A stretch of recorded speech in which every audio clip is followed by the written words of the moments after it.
I have the pleasure today of introducing everybody to our CEO, David Hawks. David's both a CEC, Certified Enterprise Coach with the Scrum Alliance, and a Certified Scrum Trainer. Today, what we want to talk about a bit is the evolution of a user story. You know, as David and I were talking about what this is supposed to be today, we often talk a lot about how to write user stories, but there's not a lot said about when. So hopefully today we're going to go through and David's going to talk a bit about exactly when in the life cycle of a sprint and an iteration, you actually do the different activities that help you create user stories so your teams can actually start delivering value. So with that, welcome everyone, and I'll turn over my speaking skills to Mr. Hawks. Good afternoon, David. All right, good afternoon.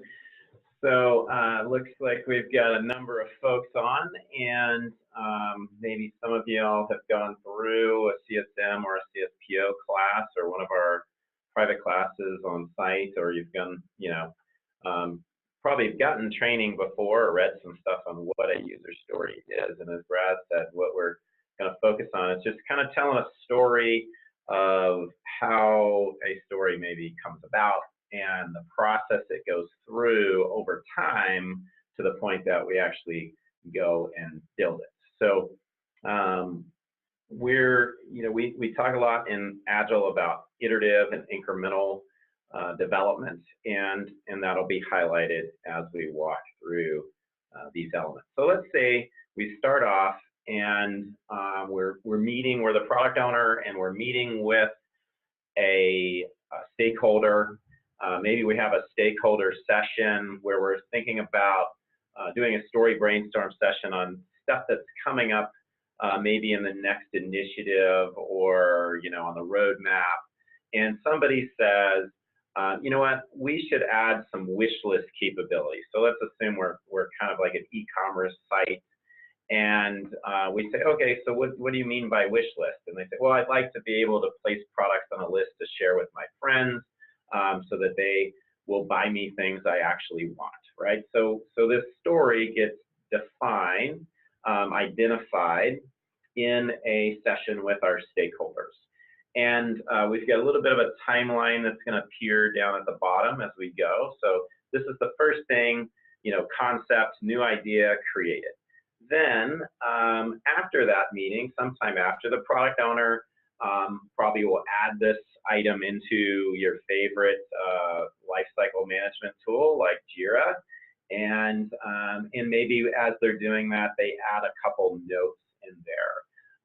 And so we might add, add a product, remove products, unique link, email to a friend. So I'm not, as you notice, I'm not writing necessarily full-blown acceptance criteria at this point.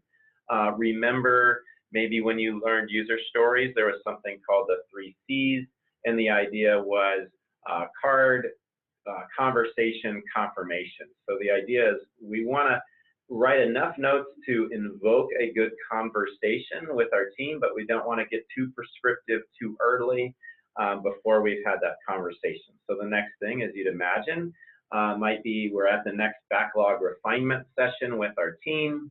And as a product owner, I bring up, hey, we've got this new epic user story wish list capability that I want to go over with you.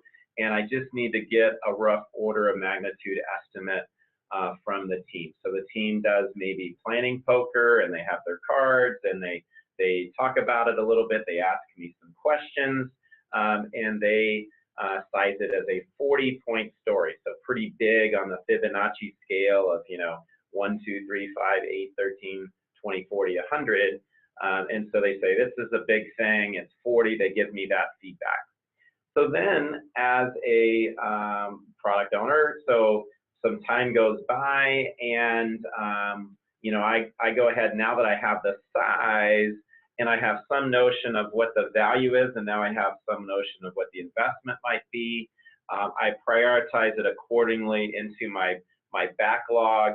And you see here I've got just kind of a bunch of epics, and here in the things that are coming up, this isn't necessarily for the current release that we're working on or the current kind of multi-month plan. This is something that we're going to do further down the road, and for that I say, hey, it's about sixth on the list. So I kind of prioritize it in there. And then the team's continually working, and maybe a couple weeks later, we're getting close to starting to think about what is our next release going to be? You know, what are we going to do next quarter? And so then, you know, I say, all right, the next quarter we're going to be able to get, you know, Epic 4, Epic 5, and this wish list capability done. So I go ahead and prioritize it into this kind of package. In Jira, that might be like I create the new fixed version and I move things over into there. And now I've got these three really big things. So what do you think the next thing that I might need to do as a product owner is start breaking that thing down? So I start making my first attempt at breaking this Epic down into what I call feature stories. So I think of like epics, feature stories, and then sprint size stories. And so we've broken this down. I might need to go back to my stakeholders to dig in a little bit more. As you can see, new details start to appear. So we have a shopper wants to place products in their wish list. We have, as a wish list user, I want to be able to share my list with my friends. As a wish list, user, I want to control visibility. I want to be able to remove products. I want to be able to add a note about products. Oh, this one's as a friend of the wish list user, I want to be able to note that I bought the present. And as a shopper, I want to make a list private so that somebody said, you know what, there's another use case here, which is, you know, I want to be able to just create a list, but I don't want to share it with anybody. So as a shopper, I want to make a private list so I can remember items that I want. So now I started to break this down. I started to define each of these are smaller things that we could build and we could kind of ship pieces of. We wouldn't need to build all of this, you know, to necessarily make it a minimally marketable feature. And there's some more details, but now what I need to do is take that to the team, because these new items didn't have any estimates on them, right? We had the 40-point thing, but now we don't know what the size of these 6 items are. It's probably around 40. It's probably somewhere between 20 and 100, which is what 40 kind of tells us. So now I bring these back to the team in another backlog refinement session a little later. So we're actually a few weeks later from the first time that the team saw this. And we size these, and they say it's a 13, an 8, a 3, a 3, a 3, and a 5, which adds up to actually 35 points if my math works today. And so it's not exactly 40. It was actually a little smaller. That's actually probably more of a rare case. You know, usually once we break things down, things tend to get a little bit bigger sometimes. But so we're around 40, but we're actually now 35 points. We don't really need that epic anymore. It's been replaced with these 6 stories in our backlog. And so the 6 stories are what we're prioritizing and what are appearing in our backlog. So from the discussion with the team during backlog refinement, they were asking more questions. And what came out of that is we started to define more acceptance criteria. So either in the session, in the backlog refinement session, or as a follow-up, the product owner will go in and start adding in to Jira like the notes of, okay, here's the acceptance criteria for adding a product. You know, this should appear on the product details page. If the user's not logged in, we need to prompt them for a login because we need to be able to save it and associate it with an account. And then we should be able to display the wish list, right? So now we're starting to see the details emerge from the conversations that we had with the team. So we did this for all of those 6 stories that we had. And then we're now in the last, you know, sprint of our, you know, see down at the bottom, you know, we're in our last sprint of a 4-sprint release, it looks like. And now we need to kind of start shaping up and finalizing our scope for the next release. And now that we've got things sized, we actually realize that the friend update and the private list sub-stories, our feature stories are not actually going to make it, right? They're too big. And so we've narrowed down our scope of what we can do in this next release to just adding a product, sharing a product, and removing product, along with these other 5 features that came from those other 2 epics that we had. So now we review that with our stakeholders. We review these priorities. We make sure everybody's kind of on board. I call that a stakeholder review meeting. That's not an official Scrum thing, but that's often something that happens where you might have a every 2-week cadence or a monthly cadence where you're reviewing, meeting with your key stakeholders and talking about things, or you're doing it during the sprint review, and that's cool as well. So now we've got our scope defined for this this next release, and that might trigger some user experience team work, right? So now the product team might engage with our user experience designer, and they start doing some mock-ups to work. And this is where we call in Agile UX, we work a little bit ahead, preparing for the sprints that are coming up, and product and UX are kind of partnered, trying to kind of flesh out more of the details of the story and what it might look like and what the flow might be through the system. So UX starts engaging, and then we bring that design along with some more details into our next backlog refinement session. And so how that might look is the product owner is reviewing the stories, and then the UX person is reviewing the mock-up, and we're having a partnership discussion with the team around, hey, so let's talk about our design and how we're thinking this is going to work, and what do you guys think about that? And then they might have some feedback, and UX designer says, okay, I'll go make some tweaks. Product owner may make some tweaks to the stories, and what we're looking for is, all right, these things that we had. I think one of these was actually a 13-point story, and what we realized is, well, that's too big to fit into a sprint. So the other conversation that we're starting to have with the team is, how do we break these down into even smaller things, right? That's one of those skills that teams have to learn, is how do I break work down, because everything's not going to fit magically into a 2-week sprint. So we start talking about how can we break these down, and we realize that add a product actually has 3 parts, like logged in, not logged in, view list, and these are different pieces that we could build and test. Now, they're not necessarily minimally marketable features anymore. It's not like we would build and ship just that you can do logged in but not logged, not the not logged in scenario. But they're at least things that we could build and we could test. They would meet what we call INVEST, right? Independent, negotiable, valuable, estimable, small, and testable. So we would break those down, and then the product owner would take those and create these new stories in Jira that are broken down into these smaller things.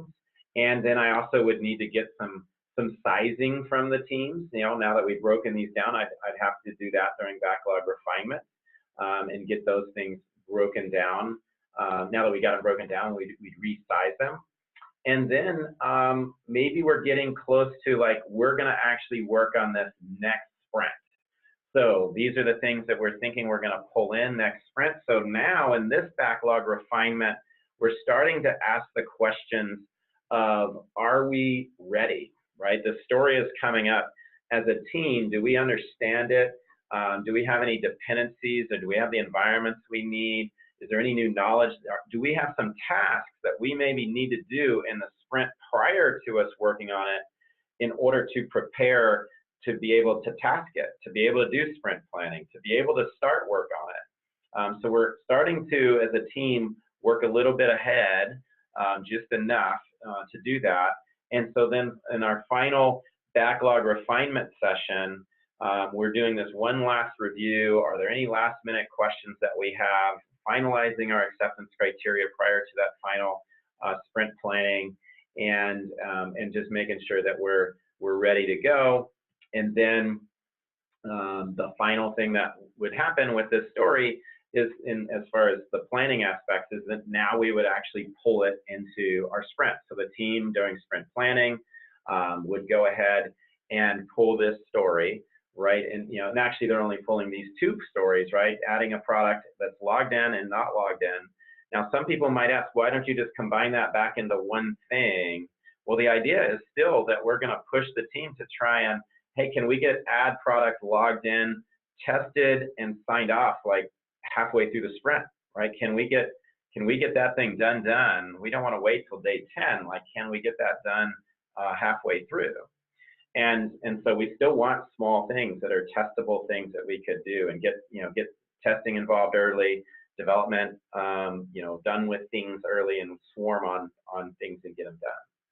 So what we see is that there's kind of these stages that we're going through as far as, breaking things down to get sprint size, detailing stuff out, and then preparing to actually do the work. So these are the kind of three stages. Now, we did that over what was it, about a 16-week period in the kind of flow that we had here. Not everything's going to take 16 weeks, and all of it could actually happen in probably 2 weeks, right? If something was high priority and needs to be in the next sprint, then we would accelerate a lot of those conversations and do those things a lot faster. But a lot of things actually happen and kind of get into the system, and we kind of tune them over time, and we break them down from epics, and they sit as an epic for a while, and then we break it down into feature stories, and some of those sit there for a while, and then when it's close to time to work on it, then we break it down into a sprintable story. So the urgency at which you work it is going to depend on the priority and the urgency of getting the story done. So that's kind of the story element, and I'm going to turn it back to Braz, who I know has been monitoring the questions, and then we're going to kind of switch this to be a little bit more, that was just to kind of seed our ideas, and now we're going to kind of turn this into more Q&A and talk about anything around backlog refinement, story creation, any questions that you guys have around that. Yeah, thanks, David. And again, just a reminder for everyone that if you do have questions about the life cycle of the evolution of your user story or about user stories in general, please go ahead and put them into the Q&A section. I've got a few things that came up that we've seen similar themes in some of our previous classes, and just some questions a little bit more detail based on your slides, David, if you don't mind if I tee up a couple while people get their creative juices flowing. My first observation and question, I'd love to get a little more detail. Looking at the life cycle and the evolution of a user story, there's a lot of time there.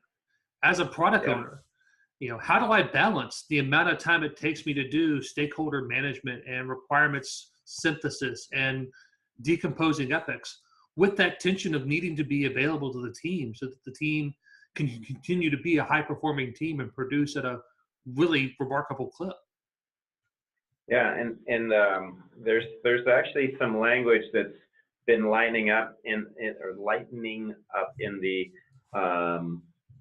Scrum guide around who actually does all the work, right? So in my scenario, every time we left a backlog refinement or a session, it was always the product owner who was doing all the writing and updating of Jira.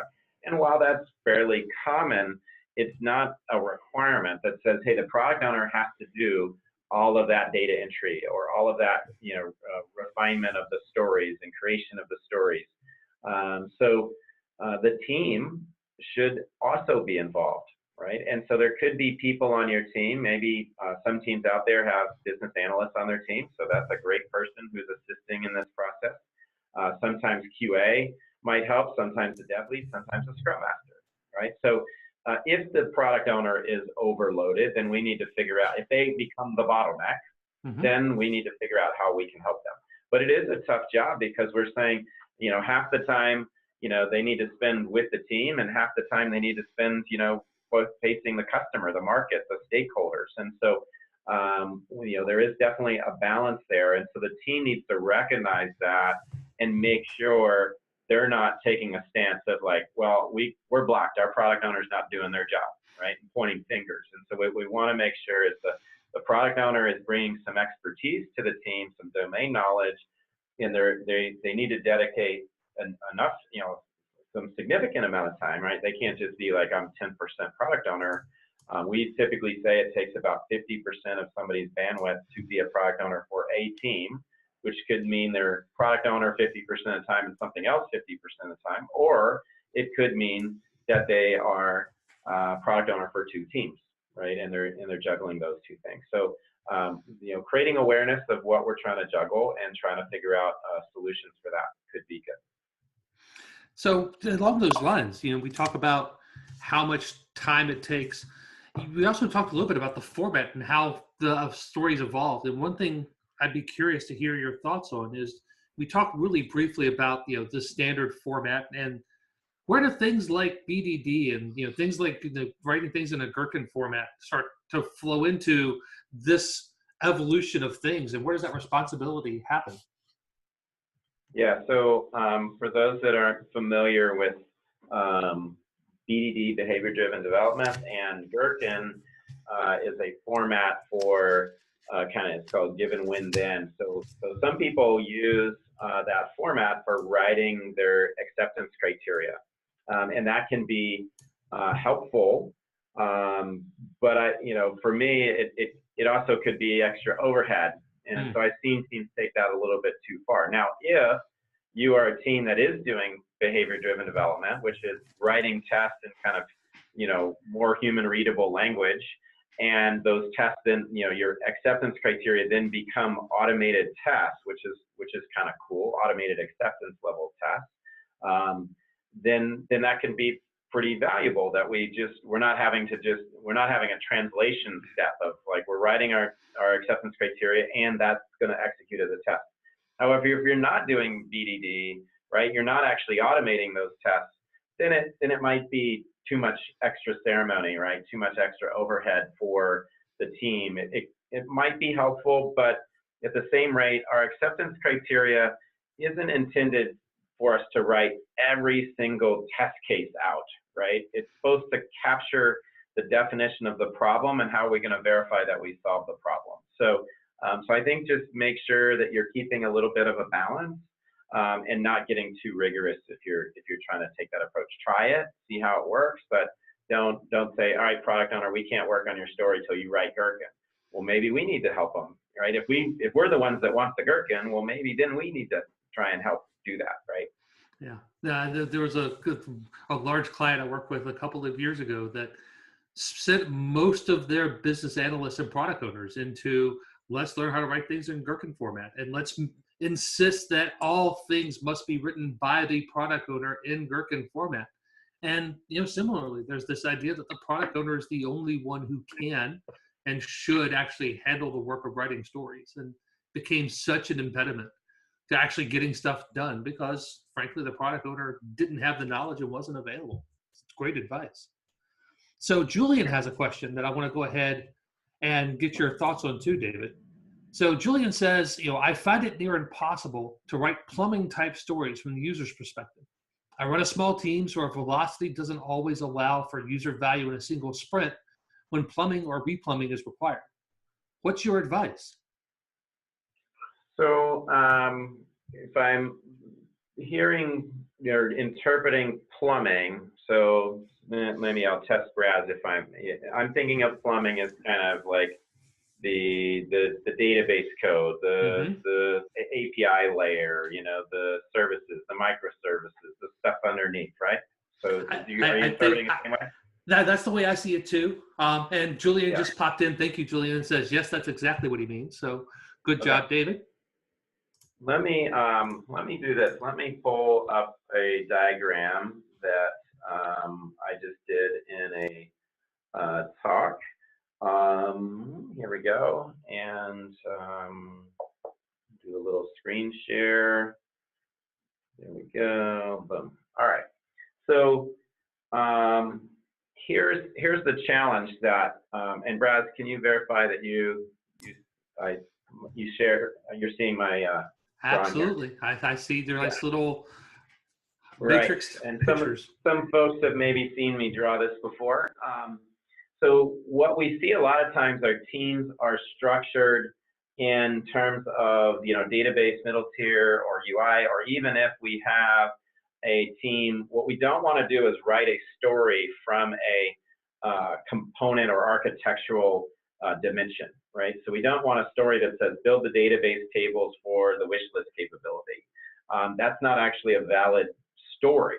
So user stories, and so that's probably the challenge that you're running into is, Julian, is that you're trying to write a story for something that's actually a task, right? So create the database tables is actually a task for that wish list capability. And we need to think about writing the story from the user's point of view, right? So that why does the user want the plumbing, right? Well, the user doesn't specifically want the plumbing, right? The user actually wants wish list capability. And if you were writing from that perspective, it actually would help you be able to write the story. So the reason why you're potentially writing the story from a plumbing perspective is that either A, your team is only made up of people at that certain plumbing level, which would be problematic. That's what the diagram is showing, that we have more the black ovals here. Sorry, my screen's up there. The black ovals, and in that case we have what we call component teams.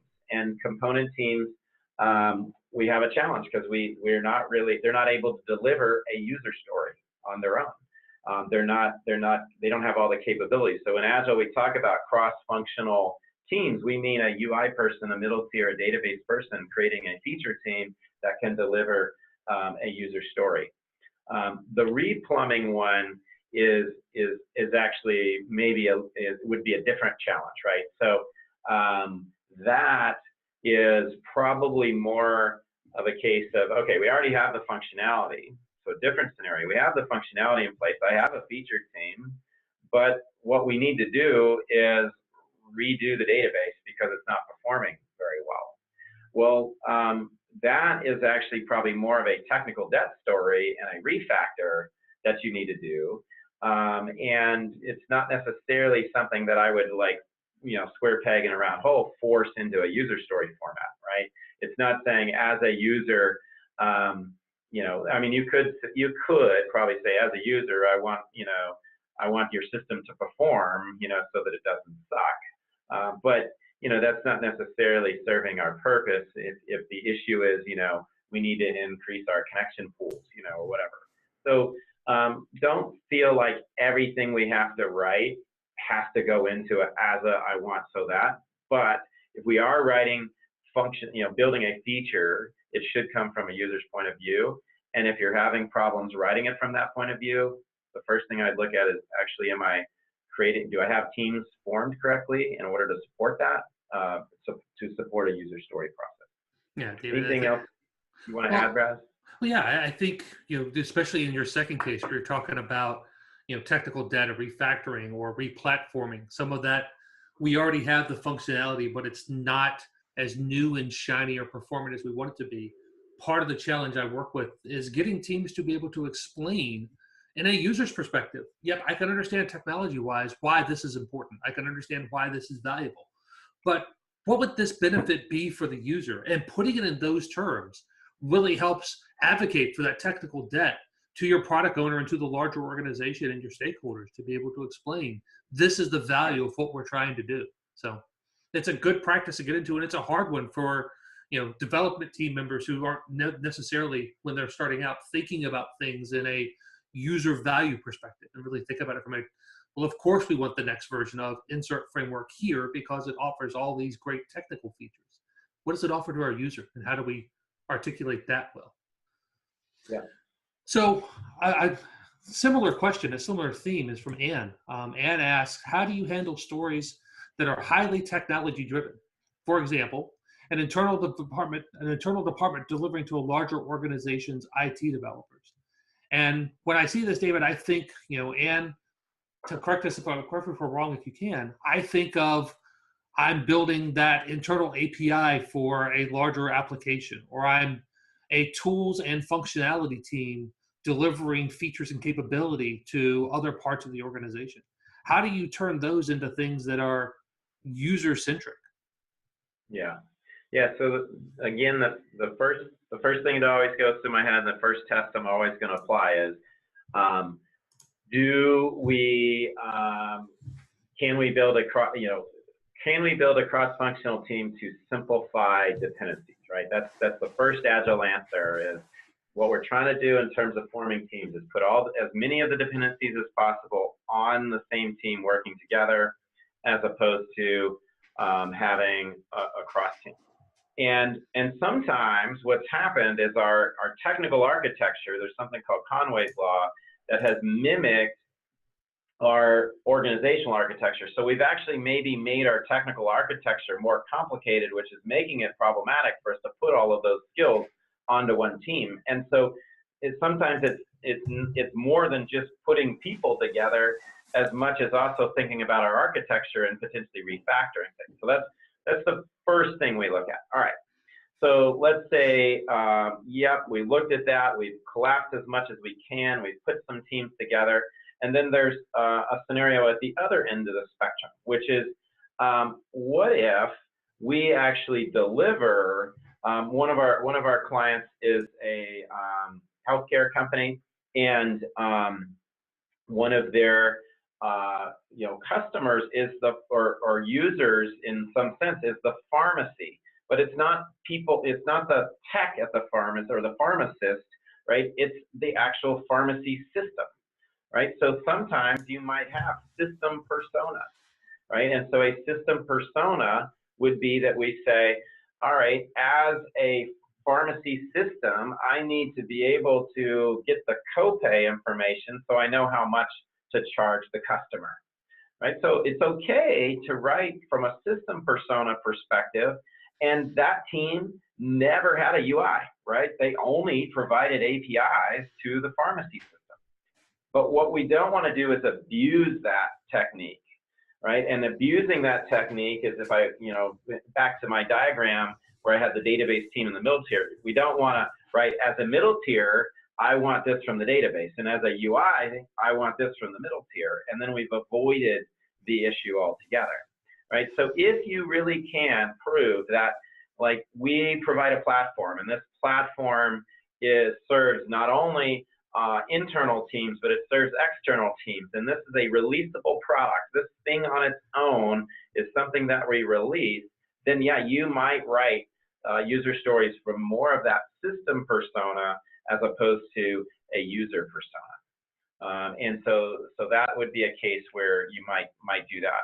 And I think in that internal developers, that you're either probably falling into one of those two buckets of either A, you know what, if we always need this skill on our team, every story, and this team A is always blocked by not having this thing from these other people, then why can't we put that skill on the team with team A, right? And simplify that. Or we take kind of more of that system persona type of route. Yeah, I think the system persona route's one I've used a lot as well. Where it gets squishy for me is when and a great example is a website team I work with that we spun up our own externally available API as a product. And we became both the system persona for our external customers and a system persona for our internal website developers. As we said, if we're building this API, we ought to eat our own dog food and use it ourselves for our website.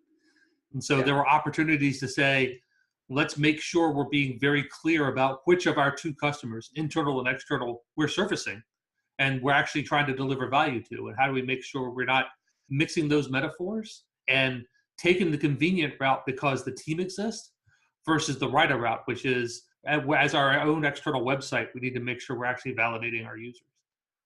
And do you think that changes at all, David, if you're talking network and system engineering and big iron capacity building inside of data centers? I think for me, and because Ann mentioned that as a possibility as well to that type of development, I think the model still holds. But what do you think? Yeah, I mean, I think that starts getting into what I call shared services teams, right? So, let's take database administrators, right? DBAs, and if one scenario is that I have a team and this team, 80% of their stories are blocked waiting on something from a database administrator.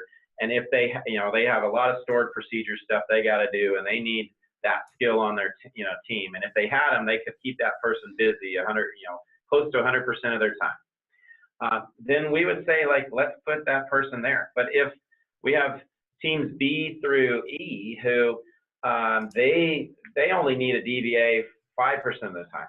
They're not blocked very often.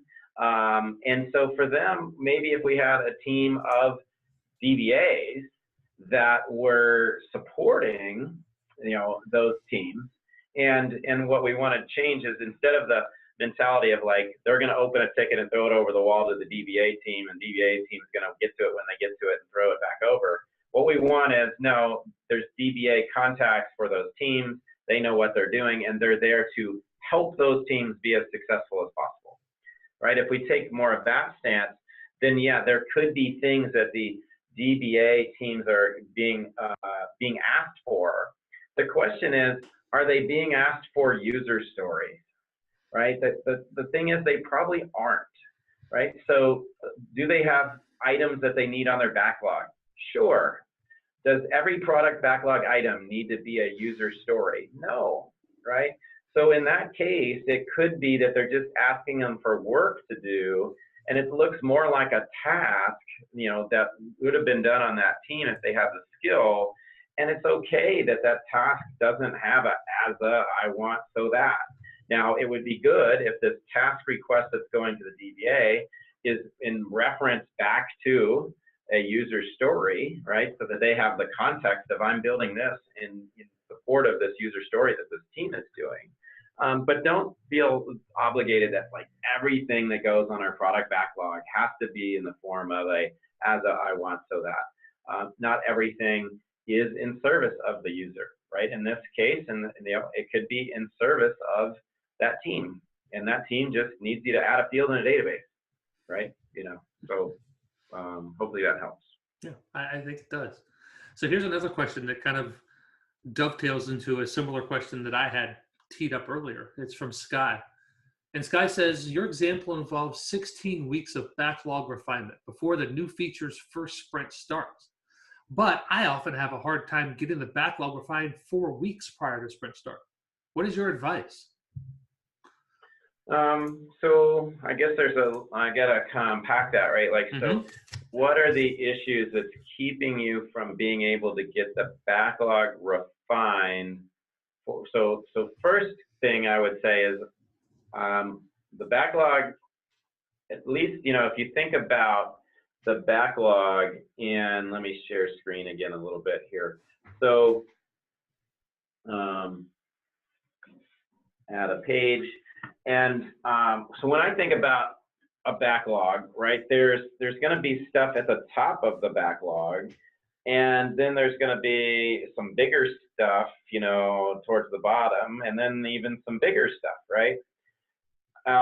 What we want, so the health metric that I look at is, we always want to have 2 to 3 sprints worth of what I call kind of ready stories, or ready product backlog items. And so some teams will even define like a definition of ready similar to a definition of done. Like, what does it mean to be ready? So a lot of times it's small. So it's less than 3 points, if you're doing story point sizing. The acceptance criteria are clear and have been reviewed.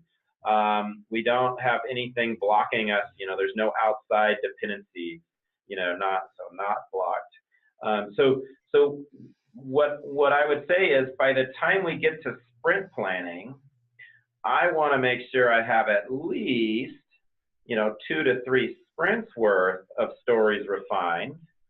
And the other ideal thing, so my other health metric for a backlog would be that everything in my plan, right? So whatever, not necessarily everything that anybody's ever had, but whatever is in our current plan or our current forecast, everything in there is sized, right?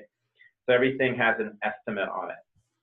And that's what I would say is the health metric or constant state of, I always want to have 2 to 3 sprints worth of ready stories and everything on my backlog side.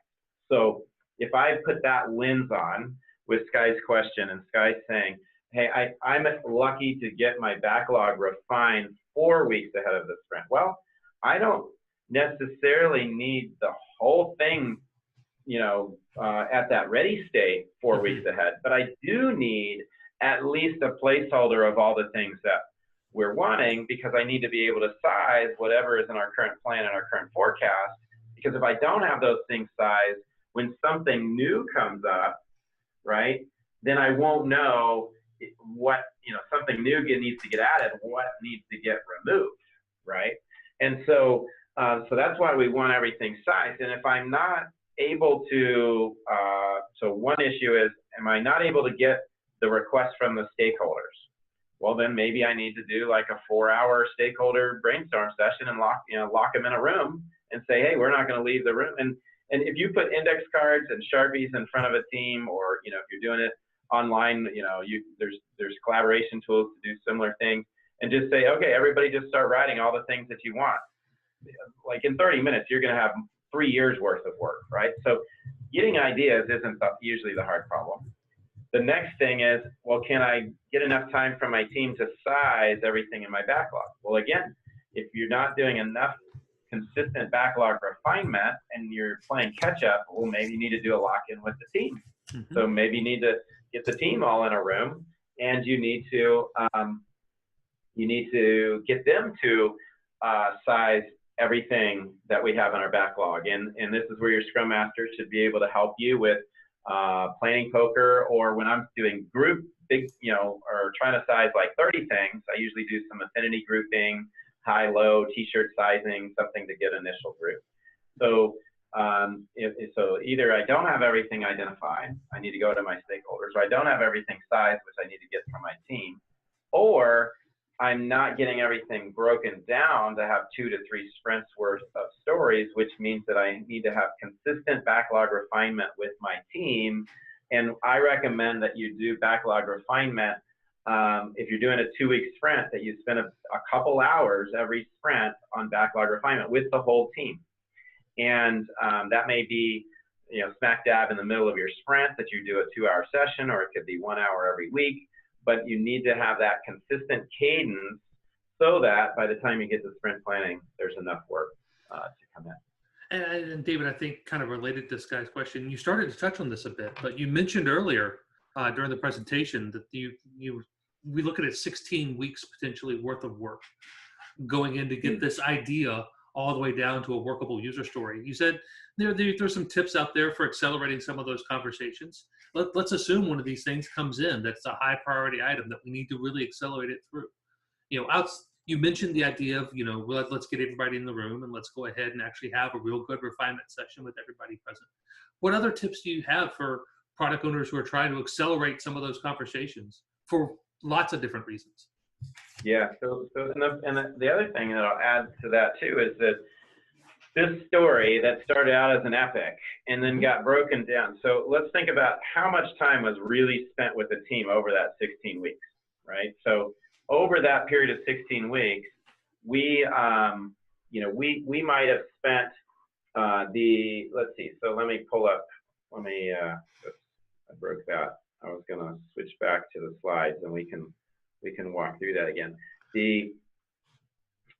All right, so yep. You guys, the slides, yeah. So yep, we're good. So let's go back. So the first time we met with the team, we needed a rough order of magnitude. If we're doing planning poker, that might be 5 minutes, right? So all right, so we're at 5 minutes with the team. All this was me doing stuff as product owner. Now I need the team to size 6 stories, right? So since they're all of similar context, maybe this takes 15 minutes for us to get through as a team, right? And so we're now at 20 minutes that we spent with this team. And now this is work that I'm doing, UX is doing now. I'm reviewing these 3 and we're breaking these stories down together. Maybe we spend another 10 minutes on this. So now we're up to 30 minutes, right? And then now the team is asking this question, right? And they're doing some work here. So we really only spent about 30 minutes as a team taking, so if we had that epic come in and it's like, this story, we're in backlog refinement and this story just appeared and we're gonna have to work on it in a week in sprint planning, then yeah, maybe we need to spend that 30 minutes in that backlog refinement. We have 2 hours this week, so yeah, 30 minutes of it might get eaten up with this one story. And we would, that's how we would accelerate. Now, we might not have had the user experience discussion, but now if we did the backlog refinement 1 week before sprint planning, then the user experience person, well, they got 4 or 5 days to go get a mock-up before we get into sprint plan. And then worst case scenario is this thing came up yesterday and sprint planning is today. We haven't done any backlog refinement. And we might need to do that 30 minutes of work in sprint planning. And that's why sprint planning is up to a half a day for a 2-week sprint. Oh, yeah. So we could spend 30 minutes in sprint planning, preparing, and reviewing the story, getting the story ready for us to actually plan it, right, and task it. And I think the other thing that really strikes me as you go back through the evolution of the user story is that reminder that if we're going to sit in that grooming session, and let's say we really do focus on this high priority story, the other bit where we talk about, I'm going to get the team's feedback and then the product owner goes away to do some work. That assumes that the product owner is the one who has to sit there and do the documentation and capture the requirements and write all the user stories. If it becomes a team activity, if it becomes a team sport, then it gets done in backlog refinement, and anyone can start putting fingers to keyboard in Jira or put Sharpie to Post-it or Sharpie to index cards to actually get the things written. So, no, right. If it's the highest priority, then we all should swarm and get it done. Right. And we should get rid of, oh, that's not my job. Right. Well, no, it is. Your job is to deliver value, and right now you're blocked on, doing some backlog refinement or some story creation. So let's do it. Yeah. Right. So I got another question. We're going to dive a little bit into the weeds with Hugo's question here around UX. So UX activities, Hugo asks, how do you recommend accounting for these in the context of user stories? Do you recommend creating user stories for UX work, or define these as self-standing tasks or subtasks? Tasks or simply as acceptance criteria to user stories? Yeah. Does that make sense? So, yeah. So I think the first question is probably, is the UX person working as a member of the team or outside of the team, right? Yeah. So that's going to probably dictate a little bit of your solution. So let's look at probably the more ideal is that, maybe the UX person isn't fully dedicated to your team, but they are working as a part of the team, right? They are a skill that is a part of the team, and they may be working a little bit ahead, but they are still a part of this team. And so, then the other main kind of tenet or premise that we want always is we want to make all our work visible, right? So we always want to make everything that we're working on visible. Now the question is, how do we make it visible? And you're getting into a little bit of like, and how do I do that in Jira, right? Or in my tool, right? So what I don't think the tools make this easy, is the bottom line here, right? Because the reality is, conceptually, the tasks that the user experience person is doing are related to this story. However, from a Jira perspective, it's not very clean for us to have a story that starts in one sprint and ends in another sprint, right? And because we want stories to start in a sprint and all the tasks to get done and all the tasks to be done by the end of the sprint and signed off on. So, I don't think there's a perfect clean answer for this. I'll share one way that I've seen teams kind of handle some of this is that they created let's just call it a Jira ticket, right? Because it's not really a user story, right? But it might be of a Jira ticket type of user story. But we're just creating a ticket as something to create visibility in sprint 1 that we're going to be working on some stuff preparing for sprint 2. So what I've had teams create is a ticket that says, prepare for user story 1, 2, 3, right?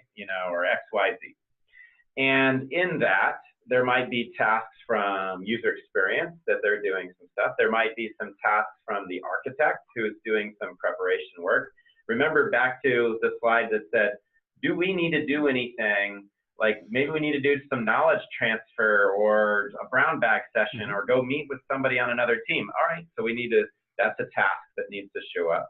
So in essence, we're just creating a container in Jira of, yes, there's tasks that we're doing and we're creating visibility to that. And those tasks could be created in sprint planning that says, hey, here's the things that we need to do to prepare for next sprint. Or they may be tasks that emerge along, you know, the sprint as we're doing backlog refinement or preparing. So I wouldn't get too hung up on, it's not a user story per se, but do we want to make that work visible? Sure, right? That's a good idea. We want to do that, and we want to track that, and we want to understand it. Should this ticket, here's another question that comes up. Should that ticket have any, what do you think, Brad? Should it have story points on it?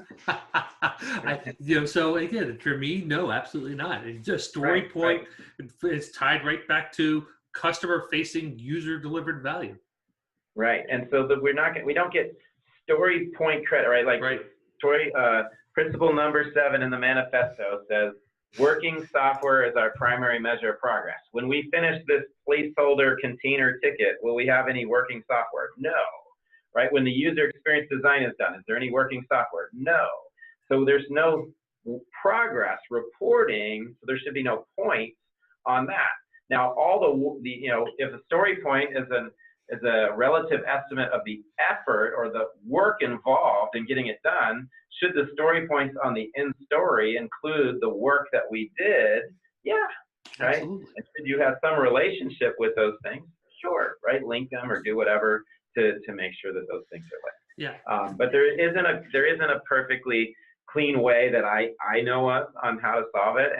And when we take this webinar and turn it into a blog, if other people have ideas on how to do that, please comment, because I'm sure the audience would benefit from that. Yeah, the only thing I'll add to that, David, and this is based on the talk that Mike and I did at Southern Fried Agile last week, is if you're making that flip from really delivering software as your primary measure to delivering some experiments, it may be that some of those UX stories are validating assumptions and validating some hypotheses. And if that's the case, then they could be standalone pieces of value, but the value becomes less realizing customer value as it is validated learning.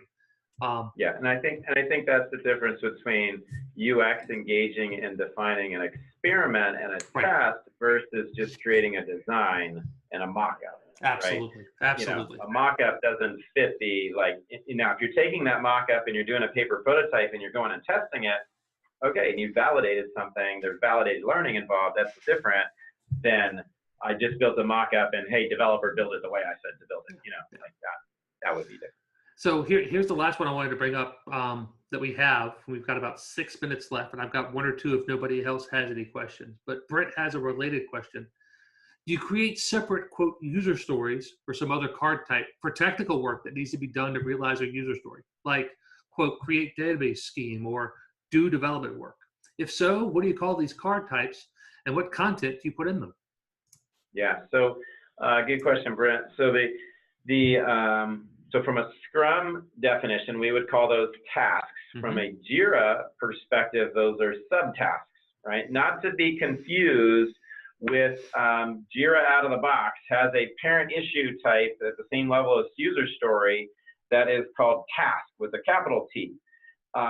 Actually, I recommend all Jira admins remove that task from your system. That's left over from the pre-Agile Jira days. Like, get rid of that thing because it confuses the hell out of everybody. So what we're talking about is the things that you just listed are tasks that should be subtasks. So I got a user story. I'm creating subtasks underneath that user story. And most of the time, they don't have very many details at all, right? Because the whole team is together in sprint planning creating them. So and we're only creating them for 2 weeks at a time. So we're keeping our context. If we were creating tasks for 6 months, we'd probably have to document what the heck we were talking about.